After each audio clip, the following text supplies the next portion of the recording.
Hi, my name is John Brose, and I'm the author of The Personal Wellness Principles, Simple Steps to Create a Happy, Healthy, and Fulfilling Life. When I was younger, I had no intention of becoming an author, but this slowly and surely began to change as I started my public school education career in 2015. I teach 10th grade world history, and outside of my world history curriculum, I've always made an effort to try to teach my students little life lessons throughout the year. This could pertain to them discovering purpose, finding their passions, achieving poise and balance, or just trying to become more positive individuals, but it's always been something that the students have taken a liking to. In 2017, I was talking to a friend about some of these themes, and they suggested to me that I put them in a book for people of all ages to benefit from, and that's how the book was born. I began writing in 2017, and I finally self-published this past August in 2020. Now, the Personal Wellness Principles is not intended to be a one-time read. Rather, it's supposed to be a guide to daily practice, read and applied little by little to help the reader attain new pinnacles of personal wellness. In each chapter, you'll find an introduction to the P principle, followed by a hands-on exercise called Practicing Your Principles, which will help the reader to apply that principle in their own life. Lastly, at the end of each chapter, you'll find a collection of quotes related to the principle meant to inspire and encourage the reader. Now, there are a total of 20 chapters in the book, and each chapter ranges anywhere from 5 to 10 pages.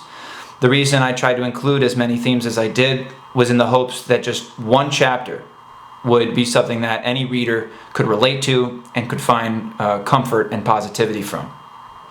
Some of the chapter titles include things like Discover Your Passion, Pay the Price, Learn from the Past, Be Personable, Choose Your Perspective, Possess Confidence, Show Gratitude, Position Yourself for Success, and many more.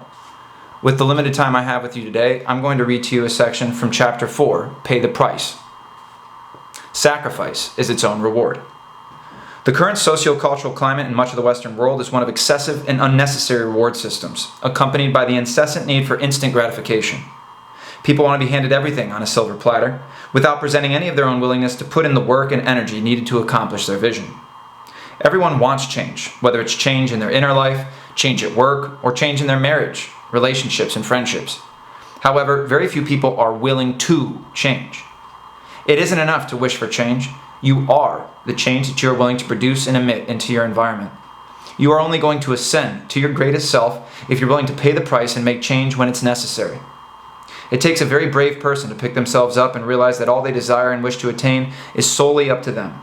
That the sacrifices they make and their own willingness to pay the price along the journey are all that stand between them and their ultimate vision.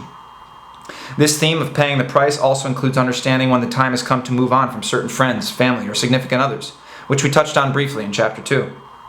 The fear of cutting toxic people out of your life comes not from the thought of those people being out of view. After all, that is the end goal. Rather, the crippling fear comes from the realization that with change comes discomfort. Whether or not that discomfort is temporary or eternal is up to you. Most are afraid to make the changes they yearn for because they know that with change comes a period when the familiarity and comforts of consistency disappear. Consistency is indeed a comfort, but it is also an illusion. This illusion produces a laziness and complacency, which allows mistreatment experienced by others to be perceived as okay. People endure maltreatment from a person because they fear living life without the familiarity and security associated with that person, not because of the person's character. So pay the price of temporary discomfort now to find the people who will support you, motivate you, and love you in the future. How far you go in life is entirely up to you. You must accept the premise that life will at times be painful, discomforting, and inconsistent with what you desire. But when you acknowledge that you are the one who is in control of your life and future, it becomes much easier to accept that temporary discomfort, difficulty, and struggle just add up to the price you must pay in order to discover what you ultimately seek. So that is a segment from the body of Chapter 4. Each chapter, as I mentioned, has the introduction and is followed by the second part, the Practicing Your Principles section. Concentrate, reflect, and try to find something in your life that you feel you could be doing better in, like a facet of your job or your health, or an area of your schooling. Look for areas of life that bring you pleasure, such as watching sports or scrolling through social media, and just for a day, keep track of the time you spend on those activities.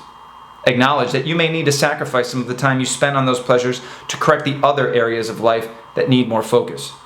Try also to focus on a life goal that you want to achieve so badly that you are willing to surrender other areas of your life that take up time in order to achieve your ultimate vision. Lastly, as in every chapter, there's a conclusion with the quote section called Words of the Wise. So I'll just read to you two from this section.